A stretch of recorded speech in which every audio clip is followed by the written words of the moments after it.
word why. What a curious word. The kind of word that can make us cringe, feel defensive, or even distant. But you know, sometimes why is the key. The key that can unlock so much to our lives. Join me as we explore the why with fascinating contributors to the world. Those that entertain us, inform us, teach us about life, and if we're lucky, inspire the next in all of us. I'm your host, Dr. Rod Berger, and welcome to HeadRoom, a production of Rainlight and co-produced by Old Soul. Let's go. Man, I am a lucky guy, and I'm going to be honest, everybody. Sometimes I'm selfish. Sometimes I want to have conversations with people that I've synced up with in the past and continue to follow, and just become a fan over time of what they're doing. And most of the time, they are creative individuals that continue to push the boundaries and are not afraid of conversations that art and creativity yield. And so, with that, I'm so excited to bring back. Did an article on Rich. Gosh, it feels like a long time ago, Rich, but it's not been that long. This is Rich too. Let me give you a little background on Rich. His background is, as the young people would say, sick. I know coming from me, that does not sound terribly cool, Rich. He's first generation Filipino American and award-winning designer and artist residing in Brooklyn, New York. He's a partner and executive creative director at Sunday Afternoon. Previously, he held creative leadership roles at Jones, Knowles, Ritchie, MTV Entertainment Group, and Nike. You've received an incredible amount of awards. Your collaborators include the New York Times, The New Yorker, Mini, Nike, A24, Budweiser, Paramount, Adidas, Converse, G-Shock, American Express, NPR, North Face, Coca-Cola, Verizon, Skype, Fuse TV, Alfa Romeo, Bombay Sapphire, Hamilton the Musical, and it's like the list goes on and on and on. And he's exhibited at art galleries and festivals in New York, Los Angeles, Berlin, and Miami. And he is now, we're going to talk about this current exhibit. I believe it is going on as we speak, as we're recording, called Human Response. Rich, are you getting any sleep these days? Oh my gosh. What a loaded question. Yeah, I'm trying to get some sleep, to be honest. A big part of me is I'm a recovering workaholic, right? Honestly, like the show was a big focus of mine, not to jump too far in, for like the past 7, 8, 9 months. It kind of started about a year ago in totality, but I really gave myself the time, energy, and headspace to really drill deep on that one. So I'm gonna take a long nap soon. I'll let you know. Keep you posted on that one, Rod. Okay. All right. So let's talk about human response. I was thinking about you just in advance of our conversation, and I was thinking about how I'm using creativity very broadly, broad strokes here, but I'm curious as to what motivates you, sort of what turns the dial for you in a way that says, all right, this is going to be the next project, to your point, that I'm going to dedicate the next, let's say, 7, 8, 9 months to. And in that, how do you equate, in essence, what is going to be success, or what will that look like? Because I think that can, if we talk about traditional entrepreneurs, there are a lot of great ideas, but it doesn't mean we pursue them because we don't think that the market's ready. We don't think there's funding, right. a litany of reasons. But I find that artists, and maybe this is for better or worse, are a little bit different, right? It's, man, you get something that just spurs you on and you jump fully into it, regardless of whatever the outcome may or may not be, or maybe it holds you back. Tell me about your process in deciding what to pursue and not, so that you can keep being creative, keep being you. Yeah, wow, what a great question. It's a few different things that a criteria that I put together in order to really think about what the next project's going to be, especially when I'm going to mentally, even physically devote my full self to it, right? And I spent the majority of my career being a commercial artist. I started out with a lot of personal fine art, if you will, aspirations, like I think a lot of creatives do, and I've done those things and I've exhibited a few different spaces, but I hadn't quite gone through the personal journey of it all in a few years, not since about 2012. I exhibited a series of works, or large scale drawings, in 2012. The series is called There Will Be No Survivors. They were very cheeky black and white drawings, but a bit kind of rooted in a humorous way. Not going to lie, there's humor to it. Rooted in the apocalyptic thinking of the that was surrounding the Mayan calendar of the time, right? Like kind of think 2012, like John Cusack movie, right? Oh yeah. So that was a bit of like a zeitgeist thing that I just wanted to tap into, using like some humorous sensibilities, and then I'd put that part of my creative approach at this scale aside, in order to, kind of go through like, that the career journey that you kind of highlighted like in the beginning. And a lot of the things that drive me in that commercial space are, like the players involved, like what the size, scale, scope, the level of risk, and even the things that what's the failure ratio? Like, is there, I enjoy going to casinos every once in a while. So I think like, what is that risk, right? That kind of gets me excited, kind of gets me up in the morning. So for the show, Human Response, that's on at 368, or it's at Dot Gallery. It's at 370 rather. Broadway in SoHo, 368. It's kind of a legacy of the space that Casey Neistat started a few years ago. So that's where it is, and they've been so gracious and welcoming me into their home, into their house, if you will, for this for their gallery space. A bit of that show, like what kind of got my energy started, was the passing of my father actually a year ago. He passed away. His 1 year anniversary is on June 26th. And he was 83 years old. He was about to be 84. And, I started utilizing AI, artificial intelligence, for those who live under rocks. There are a few I think out there. I'm sure there are. So I started using AI at the time as a form of mental health and therapy, just having these conversations, because they're very free form. Like text-based conversations. I'll do them on my phone. I'll do them on my laptop at like late night.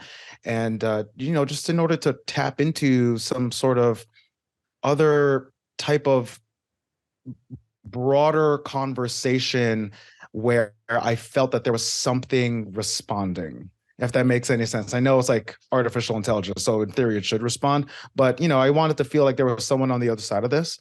And also tapping into the concept of a person after they've passed. Like, how do you formulate new thoughts, feelings, ideas, memories of a person, especially one that you've cared for my 42 years of life. So I started having these conversations, and like, if anyone's used ChatGPT or Jasper or whatever other prompt-based chat bot exists, especially there are a ton of them now, all those conversations are preserved and cataloged essentially within the platform. So I started seeing like, man, I got a telephone book of this, of like what was starting to amount to catharsis as well as processing my grief. And then I thought, it seemed compelling to assemble it into a narrative, and also to challenge myself at the end of the day. Like, I'm not a terribly religious person, if that makes any sense, but I grew up very religious, or within a family that was religious, like you said, first generation Filipino, and anyone that knows, especially like immigrant families, like the religion tends to be a very big part of that upbringing, and that like what holds the family unit together. So I wanted to assemble something that had a bit of those flavors to it, and also documented and cataloged my catharsis and my process, if you will. So I assembled what became about 10 and a half minutes of voiceover from a script. I just assembled a script of what these conversations were, but more of a truncated version of it. And then from that script and from that conversation, I quantified my emotional response, essentially my human response, which is a play on hashtag AI generated, right? So there's a bit of like, a lot of those creative and marketing skills I brought to the table on it. I assembled all those emotional responses into a stream of consciousness, which became about 180 words, individual words, that I assembled into a 10 and a half minute short film that's in the space. And then I extracted about 7 key words: death, genesis, warmth, renewal, dream, like words that tapped into more of a universal feeling of loss, grief, and also what that catharsis feels like. Then those words became typographic compositions that decorate the gallery space. And then they also exist as augmented reality filters, essentially living sculptures in the space. So every word, let me know if So I every lost word is anybody. represented by a sculpture or some piece of art. Is that what you're saying? Yes, Okay. So exactly. I think I'm Exactly, yeah. tracking, Rich, And but I all want to just go back. 3 layers of reality. Yeah. So you went out there. So, and I'm sorry for your loss of your father. So your father passes, and you want to have, in essence, conversations that you're sort of Yes. putting out into the universe. Is that fair? Yes. So you were recording yourself or texting yourself or putting it and then taking those texts and sticking them into like a chat GPT or into an AI platform that would then respond to you? Basically, yeah. I put my dad's obituary into Got it. the AI. So that became like the source of truth. Like here's what we know is true, like factually true. And then I based my conversations around that. And then I started asking AI, like, well, tell me stories about this person who you have like this limited knowledge set, And it would like this limited respond data back with set. a narrative. It would respond back with a narrative, like, tell me about my dad's life. Make my dad's story happier. Like, what does it feel like if my dad did this? What if it feel like if my dad did that?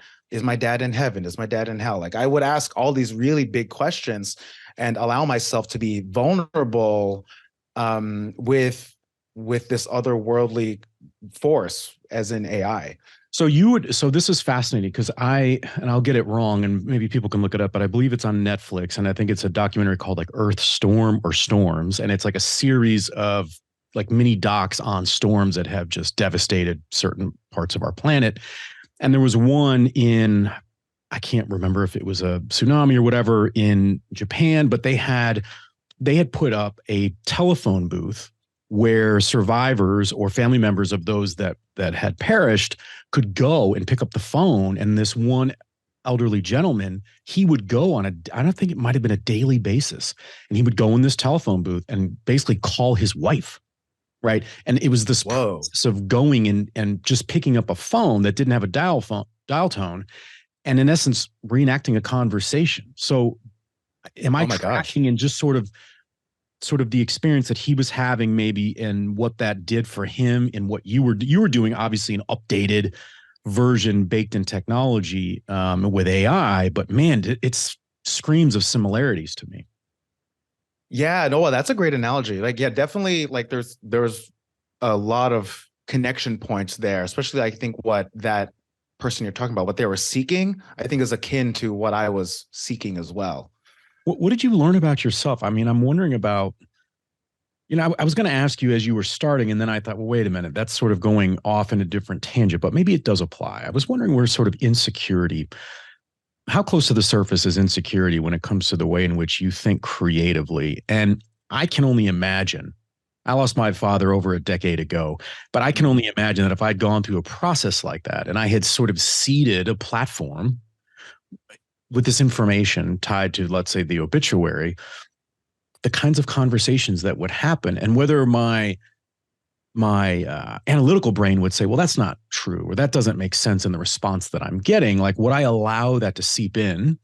And then how would that, in essence, change the DNA, the sort of the spirituality maybe that I feel or don't feel towards that relationship, and then the resulting impact of that?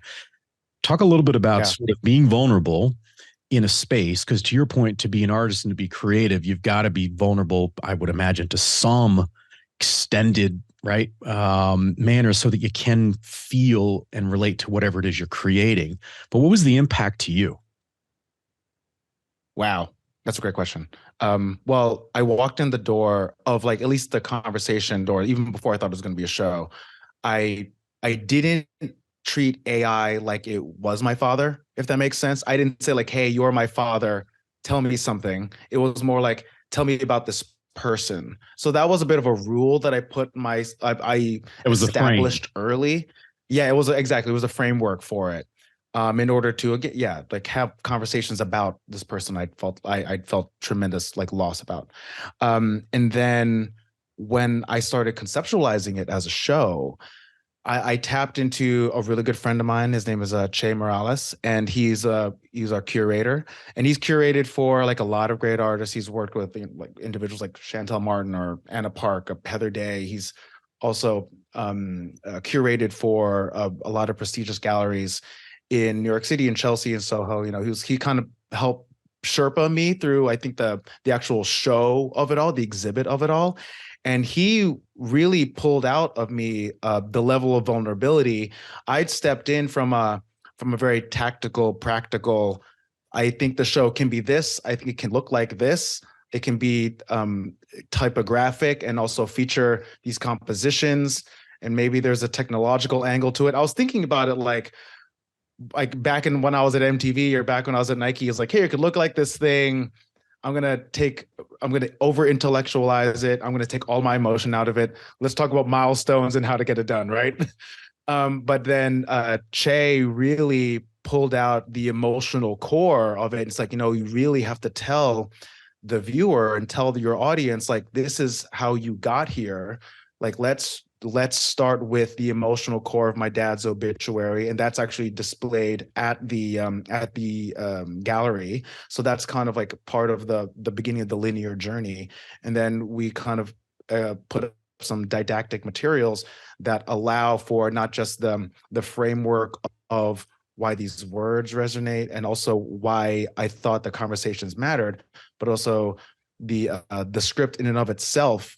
In order to show with my prompts, and the prompts that he pushed me towards having, using the most vulnerable prompts, like, is my dad in heaven or hell? Tell me I'm a good son. Tell me those things. So like that part was a bit new to me. It was a bit foreign and a bit uncomfortable at times, but I was so glad, because now I look at it on the walls, I look at it in space, and it doesn't feel like I own it, if that makes any sense. No, go ahead. So if I'm with you, Rich, right? So it's obviously up now. The exhibit is up, but if I'm walking in with you, am I walking in with a son or an artist?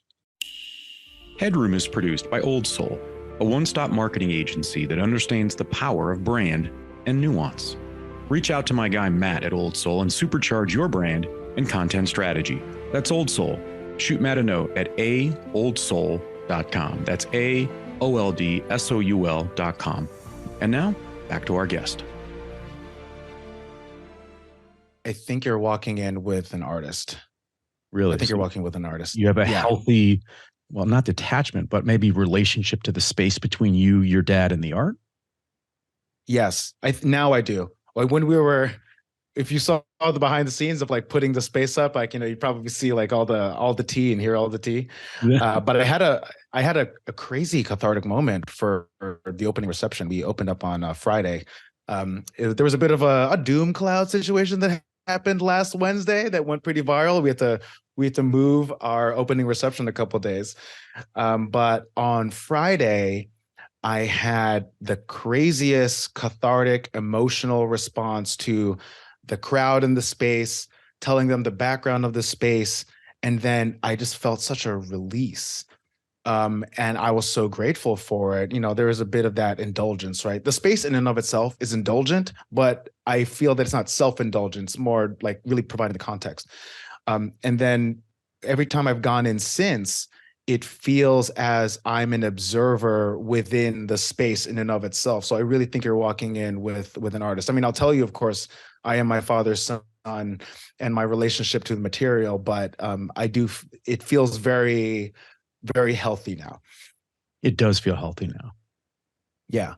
Well, what do you think the impact is going to be on future projects? I mean, because it sounds like you had a bit of a muse in Che, right, in helping to support or to extract maybe some more vulnerable pieces from you so that maybe the authentic elements of the art could come out and be represented.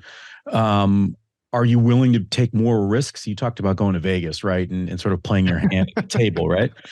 But that may be a little bit different in your art. Right. where you're being evaluated, where people are watching, they're getting sort of an inside behind the scenes look. And this is a very intimate portrayal. I would imagine you could potentially argue that it's as much about you as it is your dad, or more about you. Could be a fair either critique or observation or question walking into the human response. Yeah. I think it's about challenging myself for sure. But I also think it's about the challenge to the creative industry as a whole. You know, what I liked about the framework of the show, where there's a film component, and also there's an augmented reality component, as well as like the physical build of the space. It forced me to pull in all of my creative disciplines into one project, right? And I'm a bit of a maniac in that way. I was like, I just want to like, well, if we just maximize this whole thing. So I mean, I look at like the impact it has on the creative industry, at least with my peers, where I I want to see them push themselves. Like I want to, selfishly put myself against them too, and see like, well, could you do something like this? And if so, how can I learn and be inspired by you, to all the other designers and artists, as well as the individuals that want to put themselves out there in that like, vulnerable, emotional way.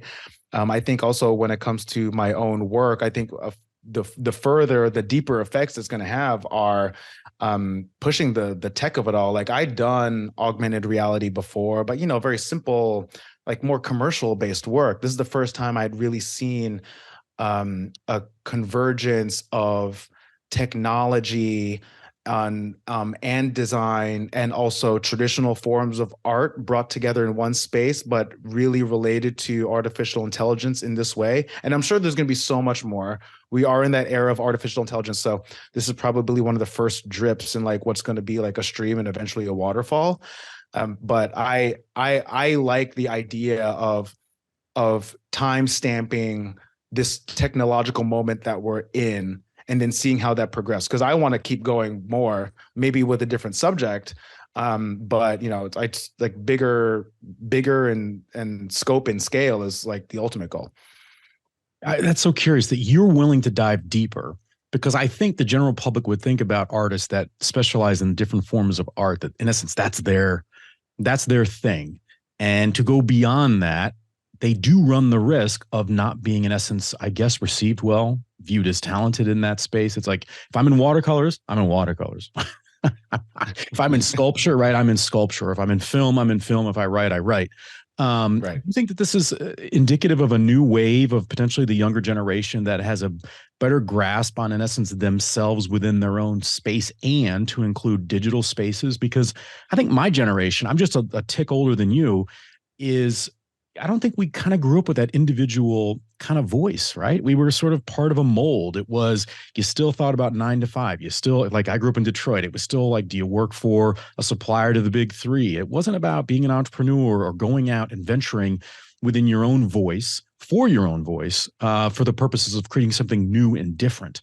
You're a little bit different, obviously, being an artist in that regard, but I'm just wondering if you represent sort of the minority or a growing majority of artists that are saying, it is changing, and damn, I'm excited about it, even if I might fall or fail a couple of ways, sort of towards my end goal.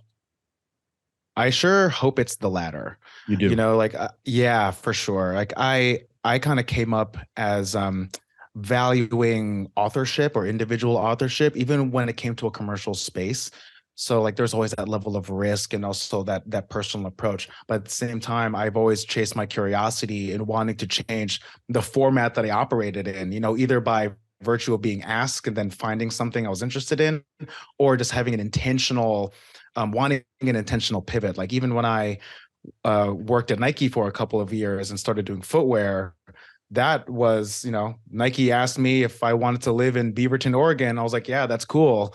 And then I learned the ways of footwear design. And even when I went to MTV, I hadn't done entertainment in quite a number of years, and I hadn't really done like television, episodic television, or by virtue of that, large events like the Video Music Awards and things like that. And then that piqued my interest as well. So I've always wanted to. I like to pivot every few years and do something like large and impactful.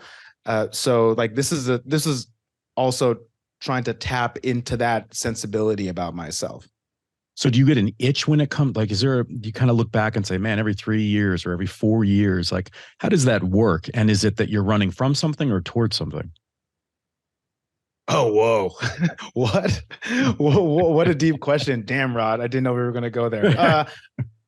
Oh man, I don't know. It's probably a little bit of both. I'm always trying to chase my my graduate school experience. I was just talking to someone about this the other day. Like I spent 2 years at the School of Visual Arts learning from the great artist, illustrator, Marshall Arisman. And for those that don't know, he absolutely brilliant. He passed away last year, actually, another father figure that passed away very recently.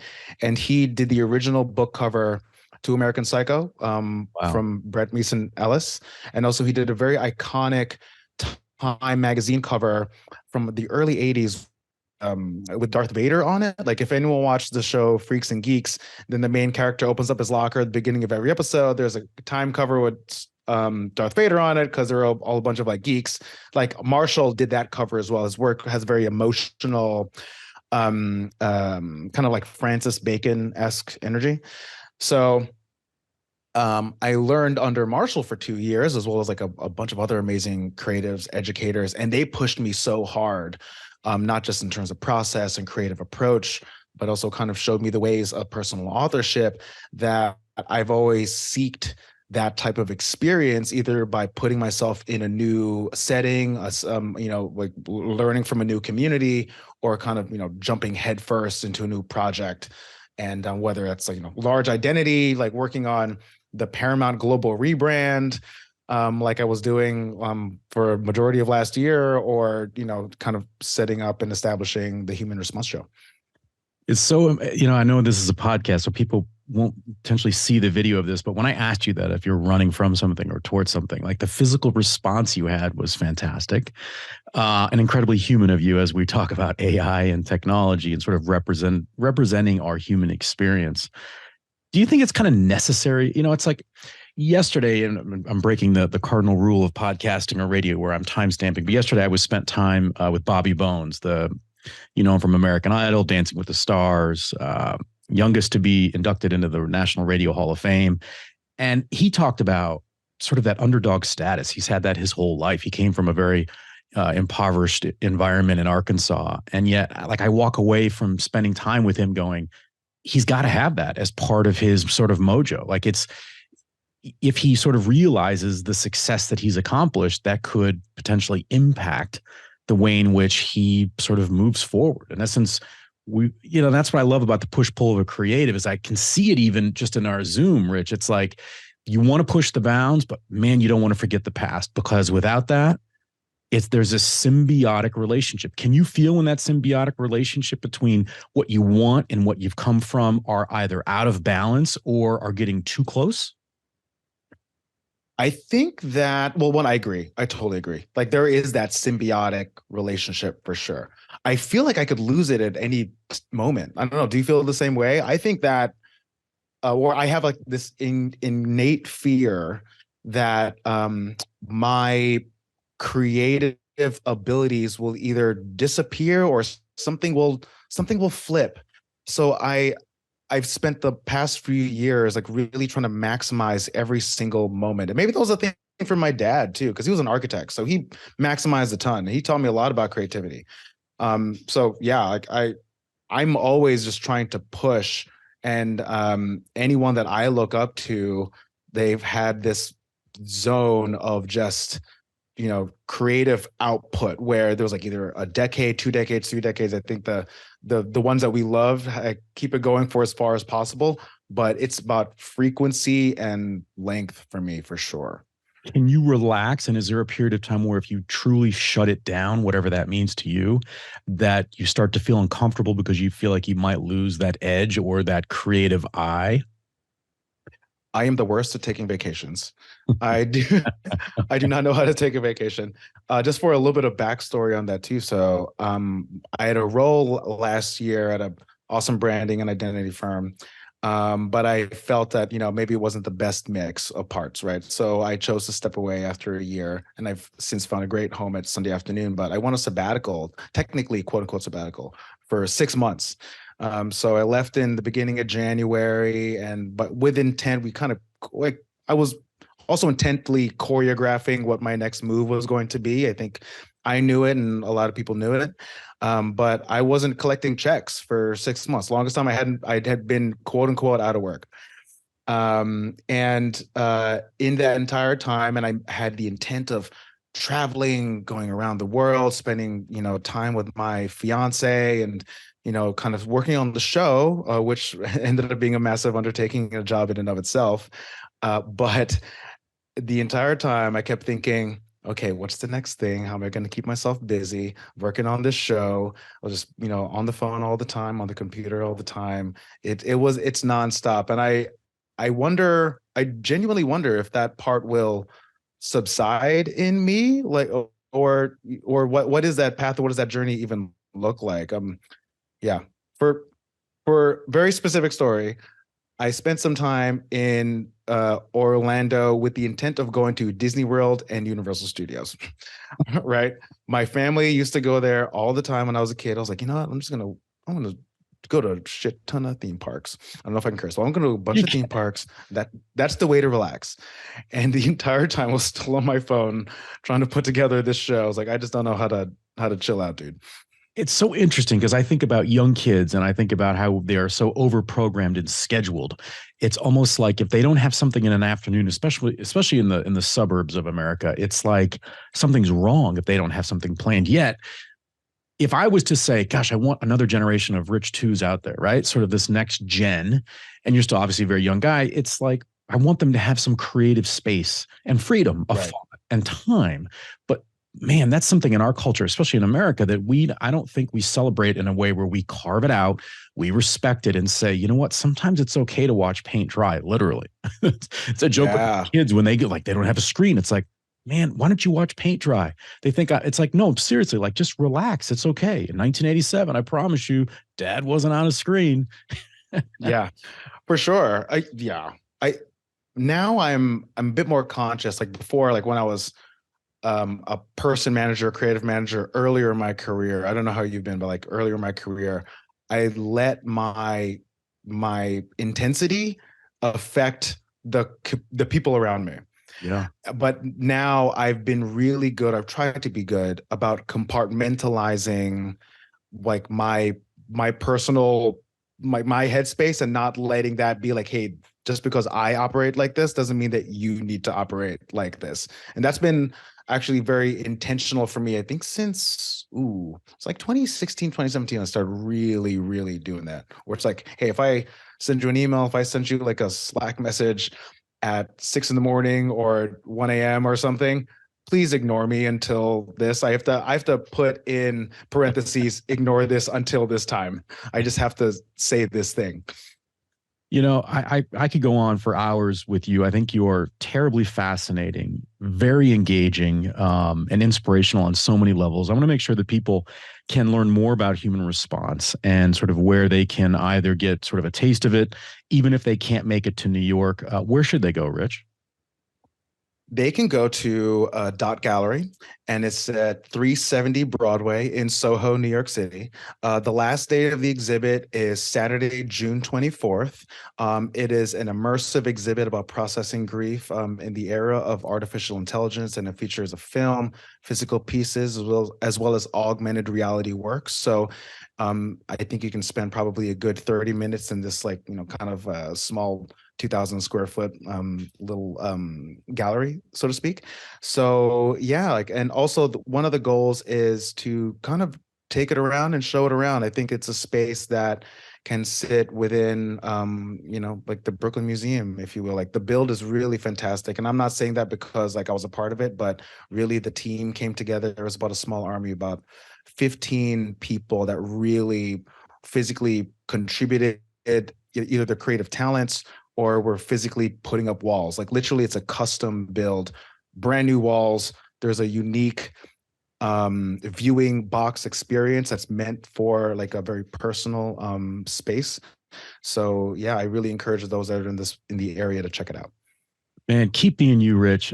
Huge fan of you and what you're doing. You inspire me. Likewise. And I'm super pumped for people to check out Human Response and to obviously to stay, in touch and see kind of what's on the platter for you next, because I have no doubt that there are ideas spinning around. You can check out also rich2.com, get them on social media, incredibly entertaining and informative in so many ways. Once again, I want to thank Rich2. I'm your host, Dr. Rod Berger. Thanks for taking the plunge into HeadRoom, where we uncover the why behind the what and who impacting our lives. HeadRoom is a production of Rainlight and co-produced by our friends at Old Soul. I'm your host, Dr. Rod Berger, and this is HeadRoom.